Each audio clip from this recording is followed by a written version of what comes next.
Recordemos, hermanitos, que Juan escribe esta carta porque hay falsos maestros, hay falsos hermanos en la congregación, y él nos está diciendo cuál es la manera de identificarlos, cuáles son las características del creyente, por qué usted lo conoce, por qué usted puede decir, ah, sí, ese es un hijo de Dios, ese realmente ha creído. Entonces mirábamos nosotros en lo que hemos estudiado, que lo primero que el apóstol nos dice es que el que es hermano, el que es creyente, tiene comunión con Dios. Una comunión que repercute en la comunión con los hermanos. Por eso es que nos gozamos en esta bendita comunión y disfrutamos estar con los hermanos. Pero también nos dice el apóstol Juan que nosotros debemos andar como él anduvo. El que es cristiano propende todos los días. Oramos y decimos, Señor, yo soy consciente de esta lucha entre carne y espíritu, permíteme disponerme para cumplir, escuchar la voz de tu Santo Espíritu que me guía y estar ahí en obediencia, seguir tus estatutos, mi Señor, que no sea la carne tomando decisiones, sino que sea yo escuchando la voz de tu Santo Espíritu y siendo obediente. Entonces, el que es verdaderamente hijo es obediente. El que es hijo, dice el apóstol Juan, el que dice que permanece en él debe andar como él anduvo. Ah, anda como él anduvo. Y también nos dijo que el que es verdaderamente un hijo de Dios ama al hermano, porque el que aborrece al hermano, ¿cómo dice que ama a Dios si está aborreciendo a su hermano a quien ha visto? ¿Cómo va a amar a Dios a quien no ha visto? ¿Sí? Entonces, con eso en mente, vamos a leer, hermanitos, el versículo 18, primera de Juan, capítulo 2, versículo 18. Hijitos, ya es el último tiempo. Y según vosotros oísteis que el anticristo viene, así ahora han surgido muchos anticristos. Por esto conocemos que es el último tiempo. Salieron de nosotros, pero no eran de nosotros, porque si hubiesen sido de nosotros, habrían permanecido con nosotros. Pero salieron con un propósito, para que se manifestase que no todos son de nosotros. Pero vosotros tenéis la unción del Santo y conocéis todas las cosas. No os he escrito como si ignoraseis la verdad, sino porque la conocéis. Y porque ninguna mentira procede de la verdad. ¿Quién es el mentiroso sino el que niega que Jesús es el Cristo? Este es anticristo, el que niega al Padre y al Hijo. Todo aquel que niega al Hijo tampoco tiene al Padre. El que confiesa al Hijo tiene también al Padre. Lo que habéis oído desde el principio permanezca en vosotros. Si lo que habéis oído desde el principio permanece en vosotros, también vosotros permaneceréis en el Hijo y en el Padre. Y esta es la promesa que Él nos hizo, la vida eterna. Os he escrito esto sobre los que os engañan, pero la unción que vosotros recibisteis de Él permanece en vosotros. Y no tenéis necesidad de que nadie os enseñe, así como la unción misma os enseña todas las cosas, y es verdadera y no es mentira. Según ella os ha enseñado, permaneced en Él. Y ahora, hijitos, permaneced en Él, para que cuando se manifieste tengamos confianza, para que en su venida no nos alejemos de Él avergonzados. Entonces, hoy vamos a estudiar, mis hermanos, el principio de permanencia. El que es hijo, permanece en Él. El que es hijo, persevera. ¿Sí? Entonces, esa es una señal del creyente, la permanencia. Y mire ustedes cómo en esta porción de la Escritura que nosotros hemos leído, 7 veces está la palabra permanecer, conjugada de maneras diversas, pero es la palabra permanecer. Si miramos el versículo 19, dice, porque si hubiesen sido de nosotros, habían permanecido con nosotros. Después vamos al versículo 24 y dice, lo que habéis oído desde el principio permanezca en vosotros. Si lo que habéis oído desde el principio permanece en vosotros, también vosotros permaneceréis en el Hijo y en el Padre. Versículo 27, pero la unción que vosotros recibisteis de Él permanece en vosotros. Versículo 28, y ahora, hijitos, permaneced en él. El principio de permanencia. Ahora, vamos, hermanitos, a plantearnos, aquí hay muchos interrogantes para plantear, pero vamos a tratar hoy de desarrollar dos. ¿Quiénes son estos hijitos? Sería el primero. ¿Y cuál es el anticristo a que Juan hace referencia aquí? ¿Cuáles son esos muchos anticristos que han surgido? Entonces, ¿quiénes son esos hijitos? Mire, esta palabra hijitos es muy utilizada por Juan. Yo quiero imaginar lo siguiente. Juan ya es un hombre de edad. Juan ya está avanzado en años. Y cuando uno, yo creo que los hermanitos no me dejan mentir. De pronto dice, no, a mí no me ha pasado eso. Bueno, yo sí he sentido eso. Cuando van pasando los años, uno se vuelve más sensible, más emocional. Es más sensible a todas las situaciones. De pronto usted se sorprende porque lágrimas brotan con más facilidad que antes. A medida que va pasando los años, usted se vuelve más amoroso, más tierno, más sensible a las situaciones, más sensible al entorno. Y yo me imagino el apóstol Juan ya entrado en años con ese amor, ¿sí? Obviamente con ese don de pastor, refiriéndose a sus hermanos hijitos. Y mire que lo hace en el capítulo 2, versículo 1, dice, hijitos míos, estas cosas os escribo para que no pequéis. Luego en el versículo que leímos, el 18, dice, hijitos, ya es el último tiempo, y según vosotros oísteis que el anticristo viene, así ahora han surgido muchos anticristos. Luego en el capítulo 4, versículo 4 dice, hijitos, vosotros sois de Dios y los habéis vencido. Entonces, para Juan el concepto de hijo es muy importante. De hecho, en la carta que lleva su nombre, el Evangelio según San Juan, no hay ningún otro que defina quién es hijo tan claramente como lo hace Juan. Para Juan es muy importante establecer la diferencia entre criaturas y hijos.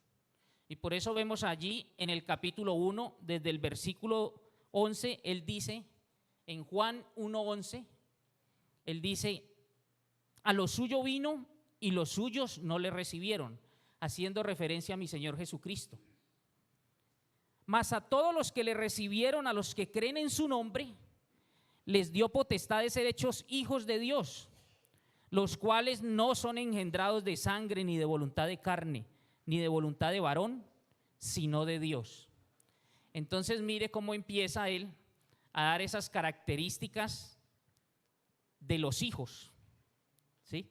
Dice que los hijos son aquellos que los recibieron, los que han creído en su nombre. Los que no son criaturas. Los hijos los recibieron y los recibieron en plena plenitud. Los recibieron como Señor, los recibieron como Salvador, los recibieron como el Hijo de Dios, los recibieron como aquel a quien se tiene que doblar toda rodilla, de quien todo el mundo debe confesar que Él es el Hijo de Dios, el Salvador del mundo, el Cristo, el Mesías prometido que habría de venir, el Cordero de Dios que vino a quitar el pecado del mundo. Usted debe recibirlo en plenitud, debe ser Señor para usted y Salvador, y Dios, y Cristo, y Mesías. Debe ser todo. Si usted lo niega en alguno de esos aspectos, entonces usted no es hijo. Debe recibirle en plenitud.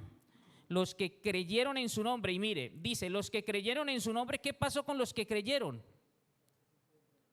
No son engendrados de sangre, ni de voluntad de carne, ni de voluntad de varón, sino de Dios.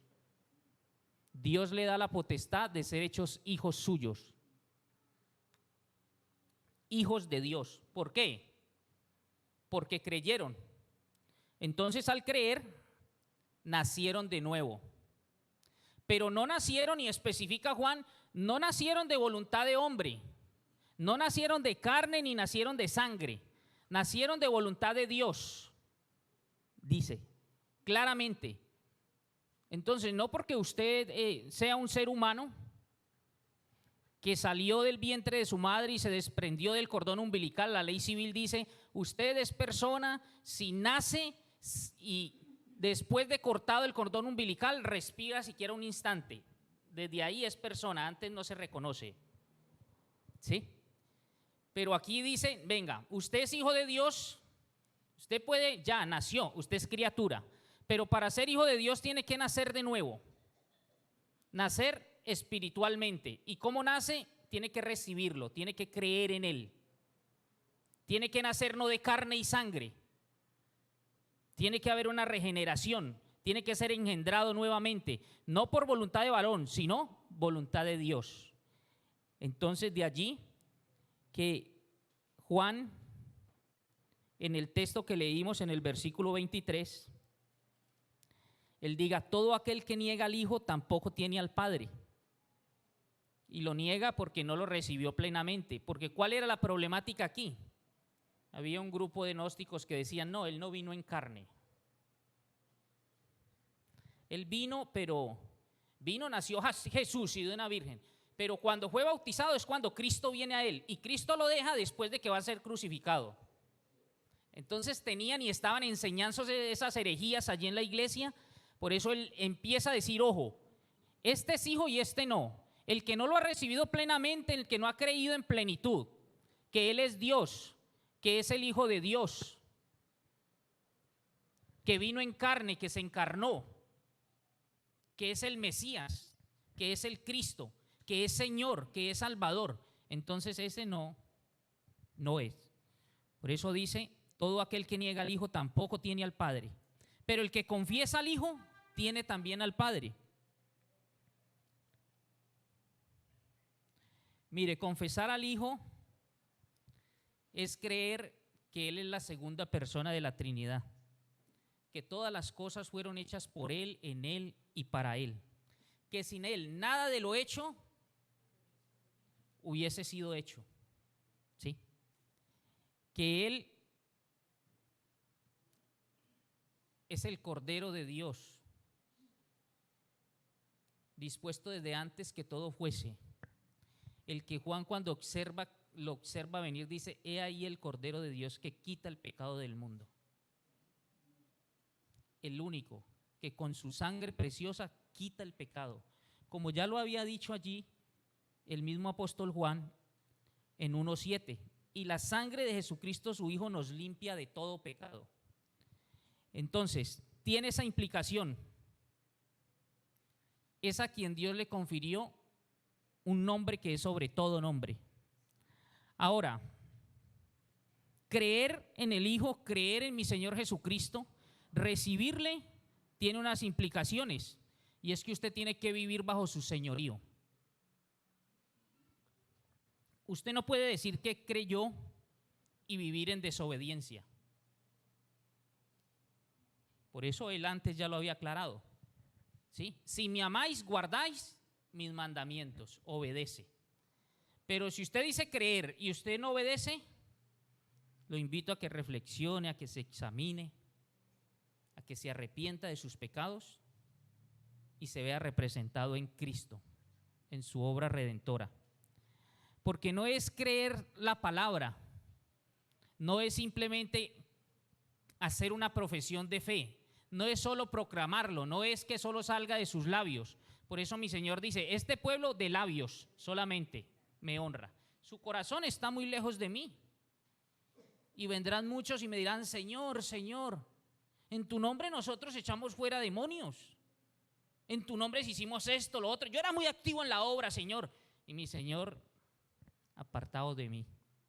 Nunca os conocí, hacedores de maldad. Porque no es solo proclamarlo, no es solo hacer una confesión. Usted tiene que vivir como si Él fuese su Señor. Vivir para hacer su voluntad, porque usted le ha recibido en plenitud como Señor. Él es su amo, usted, ahora somos siervos de Él. Él es el Rey y vivimos para Él. Y es importante, ¿por qué?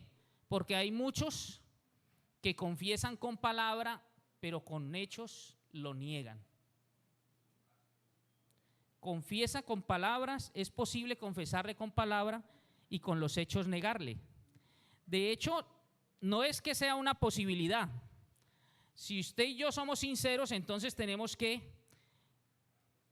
aceptar que efectivamente con los hechos le hemos negado. Muchas veces hemos tenido que arrepentirnos y volver otra vez en arrepentimiento y fe a nuestro Señor. Por eso, como eso es una realidad más que una posibilidad, entonces el apóstol Pablo le escribe a Tito, allá en Tito 1:16, y mire lo que le dicen. Hay unos hombres, los había en ese entonces y los hay ahora, no ha cambiado. El corazón del hombre es el mismo, no ha cambiado. Mire, cuando Juan escribió esto, se estima que por allá en el año 80 después de Cristo, casi 2000 años.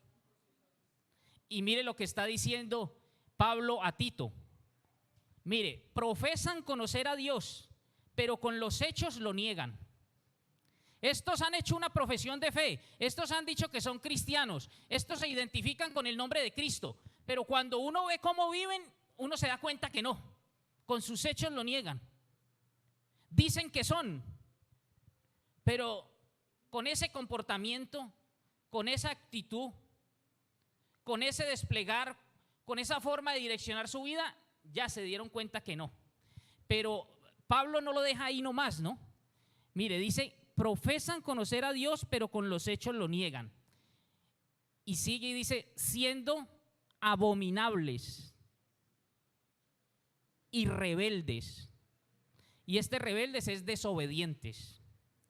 Reprobados. Cuando usted reprobados, aquí la palabra es inútil. En cuanto a toda buena obra. Ahora, yo les pregunto, ¿qué hace a estas personas abominables? La inmoralidad sexual, el homicidio, el que eran violadores, el que no respetaban a su esposa, el que eran ladrones, el que era el pecado que usted quiera, póngalo allí. ¿Qué los hace abominables? Que se identifican como hijos de Dios, como siervos de Cristo, y con sus hechos lo niegan, y eso los hace abominables. Y esa palabra abominables, hermanitos, mire, por haberse identificado con estar bajo el señorío de Dios, por haberse identificado con el nombre que es santo, santo, santo, y negarlo con los hechos y no vivirlo, eso los hace abominables, ¿sí? Y a mí me recuerda mucho lo que estamos viendo ahora en Apocalipsis, los mensajes a las iglesias, porque en Apocalipsis 3 encontramos el mensaje a la Odisea y dice mi Señor Jesucristo, yo conozco tus obras, que ni eres frío ni caliente. Ojalá fueses frío o caliente, pero por cuanto eres tibio y no frío ni caliente, te vomitaré de mi boca. El usted identificarse como cristiano, el hacer una profesión de fe, el usted, porque hoy día está de moda, ¿no? Ser cristiano, y todas las personas usted se las encuentra y todos tienen el Dios le bendiga. Todos, y todos se identifican como cristianos. Pero cuando usted ahonda un poco, usted se da cuenta que no son.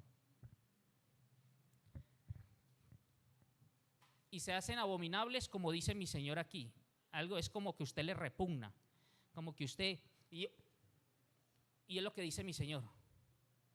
A eso yo los vomito de mi boca. Y uno puede decirse, pero ¿por qué, Señor? ¿Por qué no haces eso con los fríos? Mira que los fríos, no, porque ellos no se han identificado con su nombre. Ellos dicen que no creen, algunos ya han dicho, no, yo soy ateo, a mí déjeme tranquilo. Pero no están haciendo vituperar el nombre del Señor. Entonces con esos y con los calientes, pues imagínense, están siguiendo a mi Señor, están perseverando en cumplir su voluntad, esos, pero el que se identifica y con los hechos lo niegan, porque no eres ni frío ni caliente, te vomitaré de mi boca. Entonces miren ustedes, por identificarse con mi nombre, por identificarse con mi santidad, dice mi Señor. Por eso es que se hacen inútiles para toda buena obra. Porque hermanito, si usted quiere servirle al Señor, usted anhela servirle al Señor, pero con sus hechos usted niega eso. Mire, vino hace poco un primo que no lo veía hace muchos días y me visitó. Me dijo, quiero saber dónde es que vive mi primo que tiene unas caballerizas ahí, por los lados de Rosso. Y yo le dije, sí, camine, lo llevo. Y entonces fui.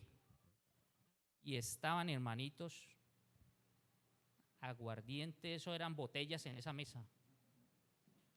Y yo estaba ahí y entonces yo dije, uy, bendito Señor, imagínense en donde a mí me vean allí. Yo le quiero servir a mi Señor. Yo anhelo servirle a mi Señor. Señor, aquí estoy. Es un privilegio servirte, porque es que yo débil, inútil, vil, y que tú me utilices para llevar tu palabra. Pero imagínense que lleguen personas y me vean allí, sentados en esa mesa donde había. Sí. Con sus obras se hacen inútiles. Sirven de piedra de tropiezo, porque cuando yo le predique la palabra a Eduardo, entonces me va a decir, y este era el que estaba hablando desde el púlpito, y entré a unas caballerizas, y no va a decir, y estaba ahí con toda la familia. No. Y mira, y como hablaba de bonito, y todo lo que decía yo lo miraba y estaba en la palabra, y mira, no, por eso yo no creo en esos evangélicos, y se vitupera el nombre del Señor. Ojalá fueses frío o caliente. Ojalá nunca te hubieras identificado con mi nombre, a mi Señor. Nunca, porque entonces, no, el nombre mío no hubiese sido pisoteado por su testimonio. Por eso es que se hace abominable, rebelde, desobediente, inútil para toda buena obra, porque se identificó con el nombre del Señor y no. Entonces, ese era el problema aquí. Un grupo de personas que habían confesado al Hijo, seguramente tenían un ministerio, pero había un éxodo, ¿sí? Mire, pertenecían a la misma iglesia, la iglesia de Éfeso, una iglesia con unas bases doctrinales. Pues imagínense los maestros que tuvieron allí. Ahí estuvo Pablo. Hechos 19, 1 al 10, ahí narra la estadía de Pablo allí en Éfeso. Y desde ahí Pablo empezó a salir a fundar iglesias. Pero también tuvieron a Priscila y Aquila, Hechos 18, 19. Priscila y Aquila estuvieron allí en Éfeso. Imagínense esos maestros enseñándoles doctrina, abriendo la palabra y ellos gozándose en esa palabra. Y estaba Apolos, estuvo allí, Hechos 18, 24. Y estuvo Timoteo, 1 Timoteo 1, 3. Y el mismo apóstol Juan. Hermanitos, ¿ustedes se imaginan las enseñanzas? Estos hombres, Juan, el discípulo amado que recostaba su cabeza en mi Señor, que anduvo con él 3 años escuchando sus enseñanzas y viéndole, y ese hombre predicando la palabra, y Pablo y Apolos, ¿sí? Y Priscila y Aquila y Timoteo, y todos pasan por allí por la iglesia en Éfeso. Y dice el apóstol Juan, mire, pero hay un éxodo. Juan lo describe de esa forma en el versículo 19. Salieron de nosotros, pero no eran de nosotros.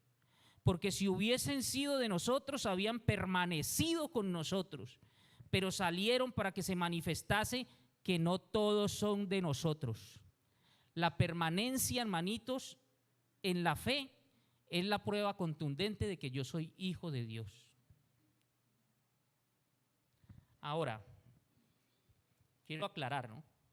No es que salieron unos hermanos de aquí porque les queda más cerca el sur, entonces se están congregando en el sur. Entonces esos salieron porque no eran de nosotros. No, esos siguen en la fe. Por cuestiones les queda allí más cerca y esos no salieron, esos están ahí, perseverando. ¿Sí? Principio de permanencia. Los que salieron, hermanitos, sí, dejaron de caminar en la voluntad de mi Señor. Y pasan 10, 15, 20 años y uno escucha hermanos decir, ay, es que está en rebeldía. Caminó 4 meses con nosotros y está en rebeldía. No, hermano, ese nunca fue. Nunca fue. Principio de permanencia. Principio de comunión. No tenía comunión con Dios, por eso no tiene comunión con los hermanos. No guarda sus mandamientos, no es. ¿Qué más necesita, mi hermano? Juan le está diciendo cuáles son las características. No permanece aquí, no está perseverando, no está caminando. Lleva 10, 15, 20 años, pues no es. ¿Sí? Mire, Juan dice, esa gente estaban aquí con nosotros, formaban parte de la misma iglesia, fueron discipulados por las mismas personas, por estos maestros, fueron bautizados seguramente muchos de ellos por el mismo Juan, liderados por los mismos ancianos. Y dice que salieron. Y los que salieron, mis hermanos, no eran solo discípulos, salieron líderes. A esos es que Juan, como vamos a ver, llama anticristos, muchos anticristos, que con falsas herejías estaban allí. Pero hay que decir que mi Señor permite esa infiltración en la iglesia. Mi Señor permite eso. Y estos hombres allí, que estaban ahí ocultos, ¿qué generaron? Un éxodo, una apostasía, una división.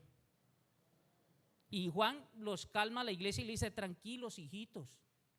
Salieron, ahora yo me puedo dirigir a ustedes como hijitos, porque ya salieron los que no eran de nosotros. ¿Quiénes quedaron?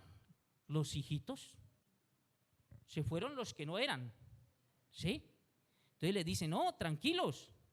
Dios permite, hermanitos, en su sabiduría, que su iglesia sea infiltrada por falsos maestros, por falsos hermanos, por falsos discípulos. Y en nuestro Señor Jesucristo también nos enseñó de eso, para que no nos desanimemos. Miren, Mateo 13 encontramos la parábola del trigo y la cizaña. Y dice la parábola, desde el versículo 24 usted la puede leer. Y entonces dice que el reino de los cielos es semejante a un hombre que sembró buena semilla. Mire que este hombre sembró buena semilla, como la sembró Juan, como la sembró Pablo, como la sembró Timoteo ahí en la iglesia de Éfeso. Priscila, Aquila, Apolos, buena semilla. Pero mientras dormían los hombres, vino su enemigo y sembró cizaña. Ahí la cizaña se revolvió con el trigo. Y entonces vinieron y dijeron, Señor, ¿y usted no sembró buena semilla? Porque ahí viene cizaña creciendo ahí con el trigo. ¿La arrancamos? Y el Señor dice en el versículo 28, no. Versículo 29, no sea que al arrancar la cizaña arranquéis también con ella el trigo. Deja crecer juntamente lo uno con lo otro. No se preocupe, que mi Señor, mire, para limpiar su iglesia, permite que ese falso maestro cuando salga, se lleva a esos falsos discípulos. Esos son los que lo siguen, porque esos no distinguen la verdad de la mentira, porque esos no tienen el Espíritu Santo. Entonces, sirven al propósito de Dios. Y ahí, déjelos que crezcan juntos, déjelos juntos, para limpiar su iglesia. Salen y salieron todos los que. Y mi Señor mismo se encarga de, porque es que la obra es de mi Señor y Él es el que edifica. Es que a nosotros se nos olvida que mi Señor Jesucristo dijo, tú eres Pedro, sobre esta piedra, dijo mi Señor Jesucristo, edificaré mi iglesia. Yo soy el que la voy a edificar. Mi iglesia no depende de hombres. Elías dijo, ay, pero es que yo he quedado solo. Tengo miles que no han doblado rodilla ante Baal. Usted, hermanito Rubén, no se sienta mucho, que usted es hasta cuando Dios gobierna, está sentado en el trono como rey para siempre. No piense que usted o yo podemos hacer y mi Señor es el Rey de Reyes, es su iglesia, Él es el que edifica su iglesia y Él permite, mire. Entonces, cuando ellos crean ese éxodo, pues obviamente se van también los falsos discípulos y así mi Señor hace esa purga, así va limpiando la iglesia, así purifica la iglesia. Por eso es que en 1 Corintios 11:9 la palabra del Señor dice, es preciso que entre vosotros hayan disensiones. ¿Y para qué? El propósito de esas disensiones es ¿para qué? Para que se haga manifiesto entre vosotros los que son aprobados. Para que se haga manifiesto los que son aprobados. Entonces, el grupo que quedó, ya Juan les llama hijitos con plena confianza. ¿Sí? Tiene la convicción de que ellos son hijitos, ¿por qué? Porque permanecieron, ¿sí? Entonces, ahí está el principio de permanencia que identifica al verdadero creyente, al que es.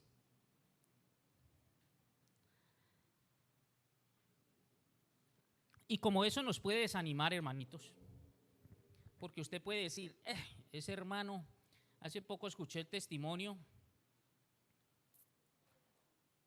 decía, estaba a punto de que lo nombraran pastor en un pueblito por ahí cerquita a Tuluá, y se fue con una niña de la iglesia de 16, 17 años, y eso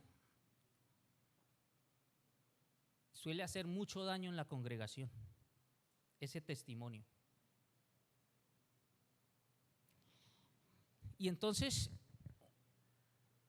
los hermanitos tienden a desanimarse, porque como somos dados a poner los ojos en el hermano, y si ese hermano que hablaba así, y ese hermano como sabía de Biblia, y ese hermano y tiene esta actuación, no, esto como que no funciona. Porque ponemos los ojos en hombres y mi Señor dice, maldito el hombre que confía en el hombre. Hay que poner los ojos en Jesús, el autor y consumador de la fe. Él perfecto, en Él usted no va a tener reparo, entonces nunca se va a desanimar. Pero mi Señor, conociendo que nos podemos desanimar, por eso Él nos dio una parábola y es la parábola del sembrador. Ahí mismo en Mateo 13. Mire, en esa parábola del sembrador, nosotros observamos que el sembrador es quien predica la palabra. Ese es el que está regando la semilla. La semilla es la palabra del Señor. Y nos muestra que hay 4 terrenos, 4 tipos de corazón. Y mi Señor dice, no se preocupe, mire, van a haber unos que reciben la palabra. Perdón, no la reciben, no la entienden, dice aquí desde el versículo 18. Cuando alguno oye la palabra del reino y no la entiende, ese no la entiende, porque no viene con un corazón dispuesto, porque dice, tanto que me molestó para que fuera, pues me voy a sentar ahí, pero seguramente está ahí con el celular o está pensando en otras cosas, no viene dispuesto, entonces ese no entiende la palabra, no tiene ningún interés por buscar de mi Señor, entonces no la entiende, entonces ese es el que está ahí, dice que la semilla cayó en el camino. Y entonces el enemigo de una vez coge y lo poquito de una vez lo quita, se lo lleva. Entonces usted los puede ver ahí, vino una semana y no volvió. Y después dice que hay otro que es sembrado en pedregales. Y mire la característica de este, oye la palabra y al momento la recibe con gozo. Se dice, qué buena esa palabra, no, qué buena esa iglesia. Mira, esto, qué bendición, esto, no, es que, y puede usted verle lágrimas y compungido y muy emotivo, ¿sí? Pero ¿qué dice la bendita palabra? Al momento la recibe con gozo, pero cuando vienen las dificultades, cuando viene la prueba, ese no tenía raíz y dice, no, esto no es lo que yo me imaginaba. Yo pensé que yo aquí me iba a ir bien, que iba a prosperar, que me venía mucho dinero y que todo me iba a marchar bien. Entonces ese se fue. Esa es la tierra esa llena de pedregales. Y viene otro, el que la semilla cae en espinos. Entonces cae la semillita, pero los afanes del mundo, estar desenfocados, entonces no es que tengo tanto trabajo, es que la universidad, es que a mí no me queda tiempo, sinceramente, hermano, yo quisiera, porque a mí hasta me gusta escuchar, pero a mí no me queda tiempo. Entonces los afanes de este mundo, y puede estar ahí, y puede durar 1, 2, 3, 4 años, y se fue. Estuvo ahí, pero cuando aquí tuvimos un hermanito, a mí me gustaba mucho cuando se paraba en la cena y montó un taller de motos y no lo volvimos a ver. Lo cogió ese taller y eso aquí, allá y las ocupaciones y entonces ahí está. Cayó esa semillita en espinos y los afanes de este mundo y no era, hermano, no era. Porque mire los que son, ¿qué dice? Mas el que fue sembrado en buena tierra, un corazón dispuesto que viene sinceramente, un corazón contrito y humillado, a ese no rechaza mi Señor. Y entonces buena tierra. Y oye la palabra y no solo la oye, sino que la entiende, porque la fe viene por el oír la palabra de Dios y la entiende. Y mire, da fruto y produce a 100, a 60 y a 30 por uno. Los verdaderos creyentes dan fruto. Usted mete todo este creyente, venga aquí, en una licuadora y lo que sale es fruto. No todos igual. Dice que unos al 100, otros al 60 y otros al 30 por uno. Pero ¿qué da? Fruto. Da fruto. Si no da fruto, ¿sí? Entonces mire cómo nuestro Señor, para que no le dicen, no, hombre, es que llevaba 3 años y se fue. Y ya lleva 8 por fuera y todavía estamos pensando que posiblemente es. No. La palabra nos enseña ese principio de permanencia. No, hermano, no era. Estaba ahí, lo cogieron los afanes, no era, no descendió esa palabra a su corazón. Pero los que quedan, esos dan fruto. ¿Sí? Bueno. Entonces, al grupo de hijitos, a esos que quedaron, mire que en el versículo 24 les dice Juan, lo que habéis oído desde el principio permanezca en vosotros. Si lo que habéis oído desde el principio permanece en vosotros, también vosotros permaneceréis en el Hijo y en el Padre. Entonces, ¿cómo es que permanecemos, hermanos? De acuerdo a este versículo. Si lo que habéis oído desde el principio permanece en nosotros. ¿Qué fue lo que usted escuchó desde el principio? Hermano, que fue necesario que Dios mismo en Cristo nos reconciliara con Él. Dios mismo estaba en Cristo reconciliando con el mundo. Que mi condición era tan vil, tan inmunda, mi condición de pecado, que yo no podía tener comunión con un Dios 3 veces santo. Y por eso Él envió a su Hijo a vivir. Vivió en perfección, jamás cometió pecado. La paga del pecado es muerte. Cristo no tenía por qué morir, jamás cometió pecado, pero Él decidió, antes de que todo fuese, venir a morir por usted y por mí. Eso es lo que escuchamos desde el principio, que no hay salvación sino a través de Cristo, porque no hay otro nombre bajo el cielo dado a los hombres en que podamos ser salvos. Solo en el nombre de Cristo. Que solo la sangre de Cristo es la que nos limpia de todo pecado. Que solo en Él hay salvación y vida eterna. Que solo Él, como veíamos esta mañana, nos viste de justicia. Que solo Él nos santifica, que solo Él nos redime. Si eso que usted escuchó desde el principio permanece en cada uno de nosotros, usted va a perseverar en caminar en su voluntad. ¿Sí? Pero nos desviamos ¿cuándo?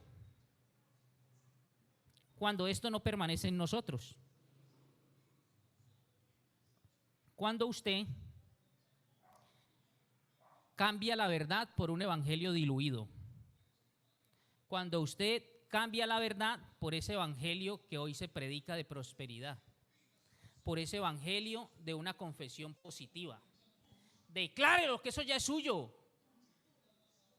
Decrételo que eso es suyo. ¿No ve que su palabra tiene poder? No, la palabra que tiene poder es la palabra de mi Señor. Es la palabra de Dios. Corte la imagen y péguela en la nevera y mírela todos los días y ese viaje y esas vacaciones y el carro que usted quiera, proyéctelo y declárelo que eso es suyo. Cuando usted cambia la verdad por ese evangelio falso de prosperidad, de confesión positiva, entonces usted queda descalificado y empieza a ser parte del grupo de los que no son de nosotros. Salieron de nosotros. Sale, claro, porque usted no está arraigado. Usted lo movió ahí cualquier viento de doctrina, así como la sola, y se fue. ¿Sí? Miren, hermanitos, dicho por los estudiosos de la palabra, que estamos viviendo, no es, mire, esto es una opinión de las personas que estudian y ve uno que tienen toda una vida de ministerio, porque no es la palabra de Dios, pero ellos dicen lo siguiente: estamos viviendo el éxodo más grande de la historia de la iglesia, el éxodo más grande de los últimos 2000 años, en dirección a ese movimiento del evangelio de la prosperidad, en dirección a ese evangelio de confesión positiva y de la superfe. Es más iglesia. Estiman ellos que ese evangelio abarca los 5 continentes. Es una religión, un movimiento con muchísimo poder y muchísimo dinero. Pero perdieron la verdad. ¿Sí? No predican la verdad, se desviaron. Se desvió de lo que oímos desde el principio. Ese es el desvío. Y entonces no permanecen en el Hijo, no permanecen en el Padre. Y esos son los que predican ese tipo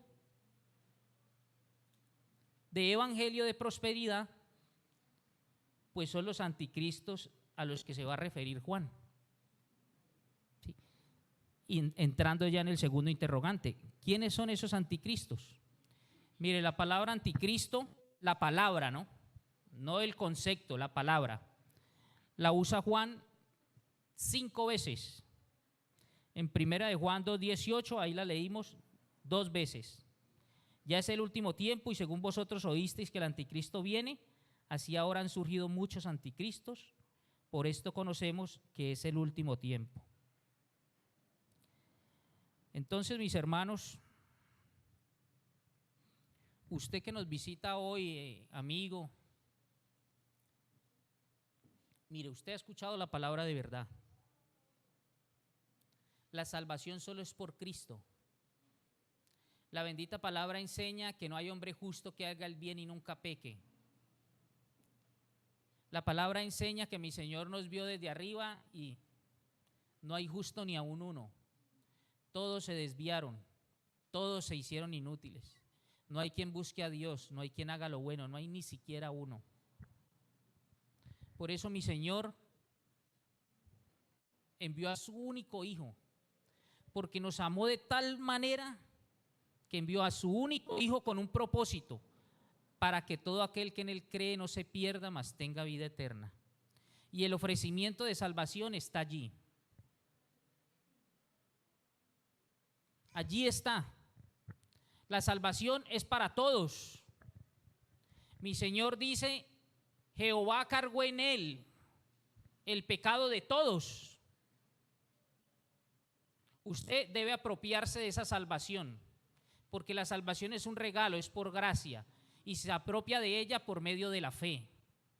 Usted debe creer, pero un creer como el de la Biblia, que demanda acción, un creer que va acompañado del vivir el Evangelio, de vivir la palabra del Señor, de ponerla en práctica. Pero no se preocupe, que eso usted no lo hace en sus fuerzas. La palabra enseña que cuando usted se arrepiente de manera sincera, usted ha oído este Evangelio, la palabra de verdad, y usted cree en mi Señor Jesucristo, en su obra redentora, usted es sellado con el Espíritu Santo. Y con el Espíritu Santo es que usted camina en obediencia.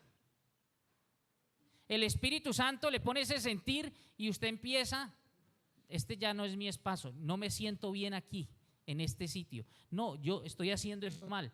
Yo no estoy valorando a mi esposa. No estoy educando a mis hijos en el temor del Señor, como Él me dice, desde el levantarse, en el trasegar, al acostarse. No, yo quiero agradar a mi Señor y tengo que hacer, yo quiero conocerle más porque yo quiero caminar en su voluntad. Mire, yo tengo sed de la palabra y viene esa sed espiritual por la leche no adulterada. No es en sus fuerzas. El Espíritu Santo, venimos con toda nuestra inmundicia. No piense, no, es que yo cuando voy a cambiar esto porque me da pena llegar donde mi Señor en esta condición. No, venimos con todo nuestro pecado, con toda nuestra inmundicia. Y Él es el único que transforma vidas. Él, a través de su Santo Espíritu, va sacando la impureza, va limpiando. Pero usted tiene que tomar la decisión. Y no es una decisión de labios. Es usted quitarse del trono para que Él sea que gobierne en su vida. Usted tiene que reconocerle como Señor, como Salvador, como Cristo, como el Rey de Reyes, como su Salvador. Vamos a dejar allí, hermanitos, por cuestiones de tiempo, y después ahondamos en ese segundo interrogante. Padre Santo, amadísimo Dios, te damos gracias, mi Señor, por tu palabra. Bendito Dios. Gracias, Señor, porque la salvación no depende de nosotros, Padre. Gracias porque somos salvos por gracia, por medio de la fe, mi Señor. La fe puesta en la obra redentora de tu único Hijo, la segunda persona de la Trinidad que se humanó, que caminó en obediencia, en forma perfecta, Señor, en forma intachable, que murió por nosotros, pero resucitó al tercer día, Padre Celestial. La muerte no lo pudo retener. Al tercer día, Señor, resucitó y está sentado a tu diestra. Por eso estamos firmes en esta salvación, porque no depende de nosotros, Padre, porque la obra, el sacrificio fue hecho una sola vez y para siempre, y subió como olor grato a tu presencia, porque tu único Hijo, el Cordero sin tacha, sin mancha y sin contaminación, tomó nuestro lugar, fue nuestro sustituto, Padre. Pagó por nuestras rebeliones. El castigo de nuestra paz fue sobre Él. Por su llaga, Señor, fuimos nosotros curados. Todos nosotros nos descarriamos como ovejas, cada cual se apartó por su camino, pero tú cargaste en Él, el Señor, el pecado de todos nosotros. Gracias, Señor, por la persona amada de nuestro Señor Jesucristo, quien nos ha justificado, quien nos ha santificado, quien nos ha redimido. Él pagó el precio por nosotros, Señor, y el precio fue su sangre preciosa, Señor, preciosa porque no tiene valor alguno. La sangre del Rey de Reyes y Señor de Señores, para libertarnos, para darnos salvación y vida eterna. Convence, Padre Santo, a través de tu Santo Espíritu, a nuestros amigos, a los invitados de hoy, Padre. Convéncelos de esta verdad, convéncelos de pecado, convéncelos de justicia, convéncelos, Señor, de juicio, porque has establecido un día en que juzgarás, Señor. Y la medida de tu juicio es: ¿qué hiciste con esta palabra que se predicó? ¿Qué hiciste con el sacrificio de Cristo? Padre Celestial, que tu Santo Espíritu sea convenciendo, Señor, porque la salvación es tuya, Padre. La salvación es de Jehová, tuya, mi Señor. Oramos pues, Padre, quedando en tus manos. Sabemos que nada nos puede sacar de allí, Señor, porque nadie es más poderoso que tú. Oramos en el nombre poderoso que es sobre todo nombre, el de mi Señor Jesucristo. Amén.